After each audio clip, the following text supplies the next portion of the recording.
কৃতজ্ঞতা। কৃতজ্ঞতা একটা এমন জিনিস যেটা আমরা ভগবানকে দিতে ভুলে যাই। আমরা প্রতিদিন এই নিয়ে দুঃখ করি যে আমরা কি পেলাম না, ভগবান আমাদের কি কি দেয়নি। কিন্তু এটা সবসময় মনে করতে ভুলে যাই যে কি আমরা পেলাম। তার জন্য কিন্তু আমরা ভগবানকে এতটুকু মানে প্রার্থনা করি না যে ভগবান তোমাকে অসংখ্য ধন্যবাদ তুমি আমাকে এটা দেওয়ার জন্য। সেটা কি জানেন? এটা হচ্ছে আমাদের এই মনুষ্য শরীর। আমরা পৃথিবীতে ৮৬ লক্ষ যোনি অতিক্রান্ত হওয়ার পরে কিন্তু মানব জন্ম পেয়েছি। জেনে রাখবেন এটা। পৃথিবীতে কোটি কোটি জীব জন্মগ্রহণ করেছে, তার মধ্যে মানুষ হচ্ছে সব থেকে মনুষ্য শ্রেষ্ঠ, অর্থাৎ জীবশ্রেষ্ঠ মানুষ, যার বিবেক বুদ্ধি বিচার শক্তি রয়েছে, যে চিন্তা শক্তি নিয়ে প্রতিটা কাজ করতে পারে, যার ভালো মন্দে বিচার শক্তি আছে।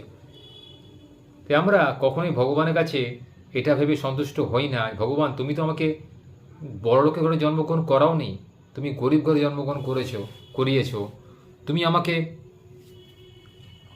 এটা দাওনি সেটা দাওনি, এই বলে আমরা ভগবানকে দোষারোপ করি। কিন্তু দোষারোপ করার আগে একবারও ভাবি না যে আমরা প্রতিদিন যে একটা করে দিন উপহার পাচ্ছি ভগবানের কাছ থেকে, সেটাই বা কম কি, সেটাই বা কজন পায়।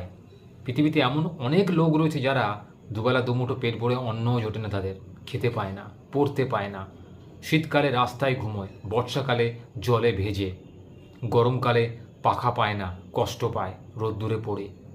সেখান থেকে তো আমরা সুখে আছি। নাইবা হলো আমাদের বড় বাড়ি, নাইবা হলো আমাদের দামি গাড়ি বা গাড়ি, নাইবা হলো আমাদের প্রচুর অর্থ, নাইবা হলো আমাদের সম্পত্তি, নাইবা হলো আমাদের সম্মান। আমরা যে মানুষ হয়ে বেঁচে রয়েছি পৃথিবীতে, অন্য জীবজন্তুর মতো যে আমরা জন্মগ্রহণ করিনি, তাই এর থেকে আর বড় কী চাওয়ার আছে? চাই না এসব কিছু, শুধু আমরা দুবেলা দুমুঠো অন্ন খেয়ে বেঁচে থাকতে চাই সুস্থ শরীরে। আমার আর কিচ্ছু চাহিদা নেই, শুধু তোমার জয়গান করব প্রভু, তুমি দেখা দাও। এটুকু কি আমরা কোনদিন ভগবানের কাছে চাই? একদিন চেয়ে দেখবেন আপনার সমস্ত শখ পূরণ হবে। ভগবানকে যে নিঃস্বার্থভাবে ডাকে, ভগবানের কাছে কোনো চাওয়া নেই, যদি ভগবানের কাছে ডাকেন ভগবানের কাছ থেকে কিছু পাবেন না। ভগবানের কাছে চাইতে গেলে তাকে নিঃস্বার্থভাবে ডাকতে হয়, তাকে মনোযোগ দিয়ে ডাকতে হয়। তাকে কোনো অর্থ দিয়ে কেনা যায় না, তাকে শুধু হৃদয় দিয়ে ভক্তি দিয়ে কিনতে হয়।